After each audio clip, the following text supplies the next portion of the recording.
The Shooting Range.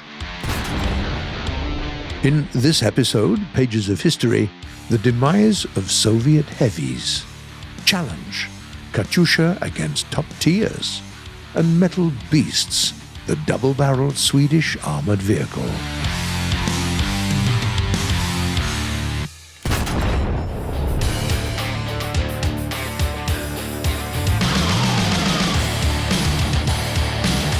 Driving Italian armored cars somewhat reminds us of top-wheeled tanks, with a much lower BR, of course. But Italy isn't the only nation with such machines. And today we're going to talk about the Swedish U-405 with a battle rating of 7.0. Its main weapon is a twin 81mm launcher with elevation angles between -10 and 20 degrees. Its ammo includes 18 grenades. The crew only includes 2, the driver and the commander. The main ammo type is anti-tank grenades with a penetration rate of 330mm at 90 degrees. The firing rate is simply phenomenal. Each launcher can make a shot every 2 seconds, and there are 2 of them, which means you can spend all your ammo in only 16 seconds. Consequently, you have to be wise about your shooting here, neither sparingly nor becoming too engaged. Aim for the enemy's ammo racks or for the middle of their combat compartments to maximize damage to their modules and crew. Powerful guns aren't the only advantages this Swedish machine has, of course. You see, the size is so small you can easily hide it in the landscape, ruins or even bushes. Feel free to take risky positions right in the middle of a battlefield. You just get there in advance and avoid attention before you strike. And strike you can if you do it right. If you do it wrong, well, your armor's paper thin. Even a stray piece of shrapnel can destroy you. With 2 crew members, survivability is almost non-existent. Mobility isn't that great either. This machine's engine is surprisingly weak even for its low mass. The only environment where you can drive quickly is a good road. The reverse speed leaves much to be desired too. Only 9 kph. In some heavy odds situations, it's better to risk fighting multiple enemies at once than trying to retreat. Use the surprise effect. Jump your enemy and spray them with both guns. And then you can retreat, preferably not in reverse.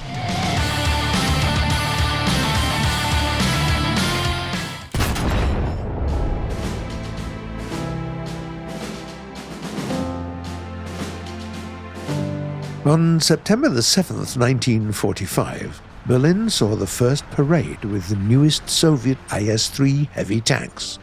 Viewers were impressed. The IS-4, an even heavier tank, saw service the following year, while the IS-7 was undergoing testing. Its armor could easily sustain the jagged Tiger's fire, while the 130mm gun could handle any possible enemy. The IS-7 weighed a whopping 68 tons, but its powerful diesel engine could propel it at 60 kilometers per hour anyway. Best gun, thick armor, high speed. It offered uncompromising performance. The description sounds almost perfect, but reality soon proved that these new heavy tanks were too heavy. So heavy, in fact, that railway platforms and most bridges could not support them. And how do you tow a 68-ton tank when it's stuck or broken down? That's why the IS-4 was soon discontinued, and the IS-7 became a museum exhibit. Meanwhile, the engineers were tasked with creating another heavy tank, but this time with a mass capped at 50 tons. The result of their work received the name of T-10. It did resemble the IS-3 on the outside, but it was a completely different machine. It inherited a series of unusual ideas from the IS-7. For instance, curved sides, improved torsion bar suspension, and a fanless cooling system. The T-10's armor and gun weren't much different from its predecessor, the IS-4, but its mobility was way better. Who said a heavy tank must be a slow one? Thanks to its great engine and a new transmission, the T-10 could compete with a medium tank. The improved M modification managed to achieve a decent maximum speed of 50 kph. The T-10M was one of the best tanks for its class and time. Those who drove it praised its dynamics, speed, and a soft suspension that did a good job at smoothing bumps. Other tanker's amenities included a gun stabilizer, a night vision device, nuclear fallout protection, and even a deep wading system. Still, this tank became the last produced heavy tank for the Soviet Union. It might be obvious considering how MBTs replaced the whole class of heavies, but both medium and heavy tanks could be considered main battle tanks. The T-72, for instance, was officially called a medium tank. So why didn't heavy tanks become MBTs? The key reason is price. With all its advantages, the T-10M was too complex and expensive, and all later developments only increased the price tag. The Army needed a mass replacement for the T-54, preferably of the same weight. Moreover, with the new tank rounds and missiles, tanks needed a completely new type of armor. Previously, when you wanted better armor, you increased its thickness, changed its shape, and added sloping. But no steel armor is strong enough against heat. Tanks needed composite and reactive armor. So it was time for the 70-ton monsters to retire forever.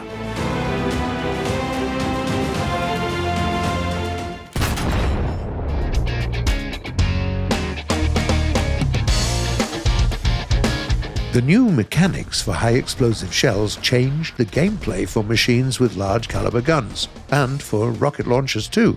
For example, the BM-13N, aka Katyusha. Today we'd like to see if it'll handle some higher-ranking machines, including top-tier MBTs.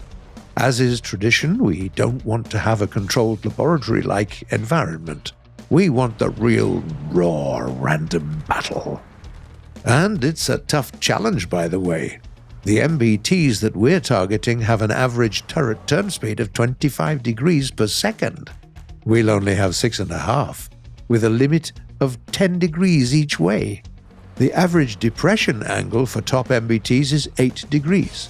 The Katyusha has 8 too, but in elevation. Doesn't sound too optimistic, right? At least we can try to surprise them with our firepower. Okay, let's go. First map, Eastern Europe. Let's go to the enemy spawn point. Approaching the river, a South African MBT spotted. The only thing between us is the bridge. After a few shots, we managed to send a rocket right at the enemy's roof. First blood. Let's see if we can get more. Next battle, Normandy this time. Full throttle, getting straight to the center of the map. We see a careless leopard next to the monument. Let's improve our angles by reversing onto this rubbish pile and spray them with rockets. Gotcha! But the battle isn't over yet. While looking for an enemy with their back to us, we stumble upon a Swedish MBT. It's a miracle they haven't noticed us. Let's shoot at them. A little later, we find an Abrams. Sending what's left at it. No luck. Well, 2 frags are better than none. Next battle. It's Japan. Slipping to a popular enemy position and whoa, 4 enemy MBTs looking away from us. But as soon as we open fire, it takes an enemy SPAA a single missile to stop us in our tracks. Pressing to battle again. And we're in Hürgen Forest. Let's get bold and drive to the enemy side right away. Here's a target, an American Striker. They're probably confused, thinking, is that a map feature trying to attack me? It doesn't take long to destroy it, and we still have rockets left. In a few minutes, we spot an enemy SPAA at some distance.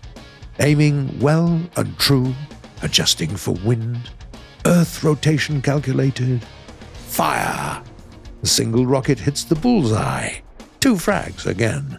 Let's try to improve that number, shall we? This time, it's the fields of Normandy. The landscape is so flat and open, our only choice is to follow the very edge of the map.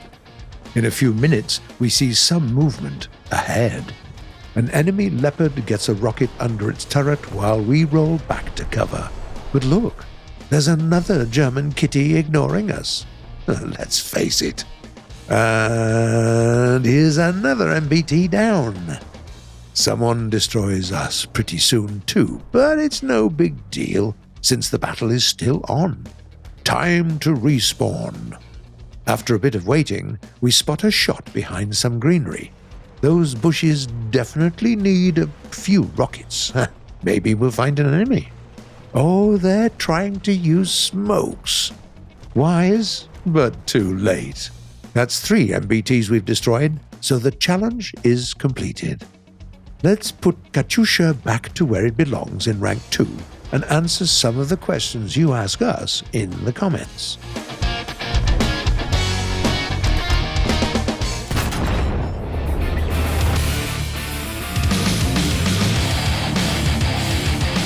The first question was sent by a player called B16 Miguel Paolo R. Publico. Which American tank should I research next? M6A1, M18, or the Sherman Jumbo? Buenas noches. How about we tell you about their pros and cons and you make the choice?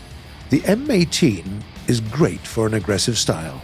Its high speed gets it first to any position, and the gun never makes you wait for a frag. But the M18's armor can't sustain a lot of hits either. The Sherman Jumbo feels best in the front lines. Its frontal armor is nigh impenetrable from most enemies. The main flaw, though, is its own gun, which is pretty weak. The M6A1 is something in between the M18 and the Jumbo. Good armor, medium speed, and a powerful gun. Alex Lovett asks, when flying, is there a way to invert your pitch control? Hi, Alex. Sure. Just go to Controls, Aircraft, Movement, and check Invert Y-Axis. Another question comes from Duduka Plays. Does the sun liberate heat? It's for using the Israeli tactic of flying towards the sun, shutting down engines, and fall to evade missiles. Hi there. True, IR-guided missiles can lose a target if it's seen against the sun, but it's really tricky to perform in real battle. It's simply too difficult to find the necessary position between the sun and the enemy's plane. Cuffyman writes, how do I get my camera to follow the bomb? Hello, Cuffyman. There are 2 ways. Number 1, keep the bombing key pressed so the camera follows the bomb while you do it. Number 2, set up a separate key bind in Controls, Aircraft, Camera Control, Tracking Camera Bomb / Torpedo. And the last comment for today was written by T. Boons. What happens if someone gets the nuke in a game, but an SPAA or fighter shoots the nuke whilst it's in the air? Hi there, T. Boons. It's absolutely possible, but it won't change the outcome of the battle. If a team scored enough to get the bomb, they'll win anyway. Well, once more, that's it for today. You've been watching The Shooting Range by Gaijin Entertainment, and the next episode will premiere the following Sunday at 4 p.m. GMT or noon Eastern Time. Subscribe and click the bell if you don't want to miss our next videos. And don't you dare miss any of our videos. Don't forget to have fun, leave a like, share your thoughts and comments, and see you next week. Happy fragging.